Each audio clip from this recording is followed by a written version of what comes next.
रस फुटता उधळलाली भूपाळी रामपारी दिशादाही उजळल्या आल गोकुळ आपुल्या दारी निर्भेळ आणि सकस चवीच गोकुळ लई भारी। गोकुळ दूध संघाची दर्जेदार दुग्ध उत्पादने गोकुळ दूध, दही, तूप, दूध powder, cooking butter, table butter, paneer, इलायची श्रीखंड, आंबा श्रीखंड, फ्रूट श्रीखंड, ताक आणि लस्सी। गोकुळ दूध आणि दर्जेदार दुग्ध उत्पादने, चव आहे कोल्हापुरी, गोकुळ लई भारी।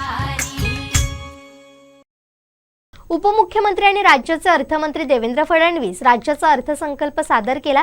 राज्यातील सत्तांतरानंतर शिंदे फडणवीस सरकार आणि अर्थमंत्री म्हणून देवेंद्र फडणवीस यांचा हा पहिलाच अर्थसंकल्प होता। निवडणुका समोर असल्याने मोठ्या घोषणांची शक्यता होती, तशा घोषणा अर्थसंकल्पात झाल्या। सत्ताधाऱ्यांनी याचं कौतुक केलंय तर विरोधकांनी टीकेची झोड उठवली आहे। पाहुयात कोकणातल्या नेत्यांच्या या अर्थसंकल्पावर काय आहेत प्रतिक्रिया।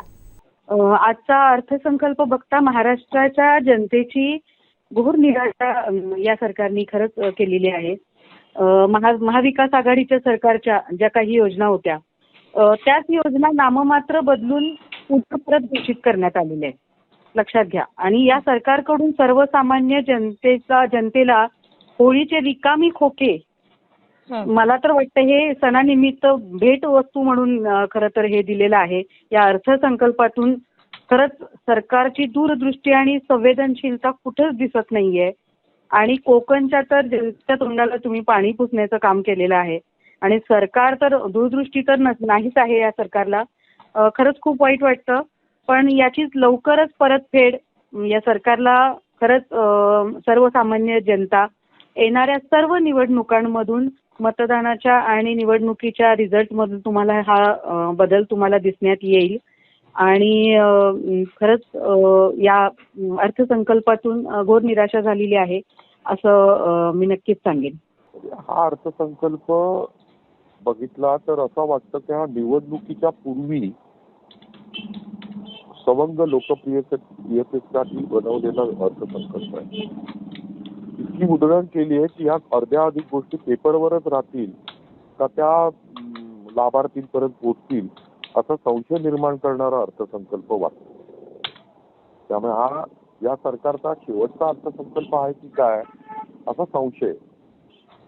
आता शेतकऱ्यांसाठी शेतकरी इतका हवालदिल आहे तर त्याला जर हमीभाव दिला असता शेतमालाला, MSP ज्याला म्हणतात, मिनिमम सपोर्ट प्राइस, तर फार फायदा झाला असता। त्याच्याऐवजी हे 6,000 रुपये वगैरे दिले, दिसताना ते फार छान दिसतात। तिथे पंतप्रधान तर म्हणतात रेवडी मत बातो।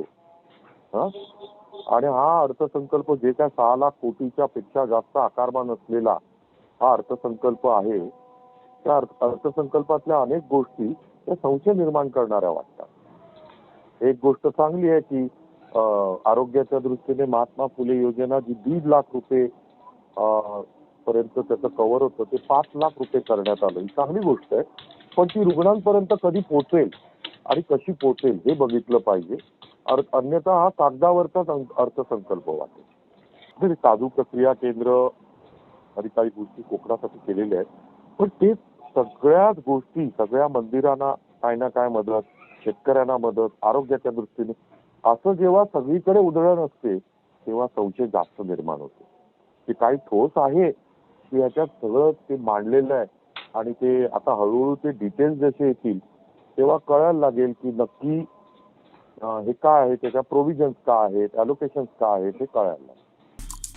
आमचे दिवसभरातले सर्व अपडेट्स, ताज्या घडामोडी आणि थेट लाईव्ह पाहण्यासाठी सबस्क्राईब करा, लाईक करा कोकणचं नंबर 1 महा चॅनल कोकण 7 लाईव्हचं YouTube चॅनल।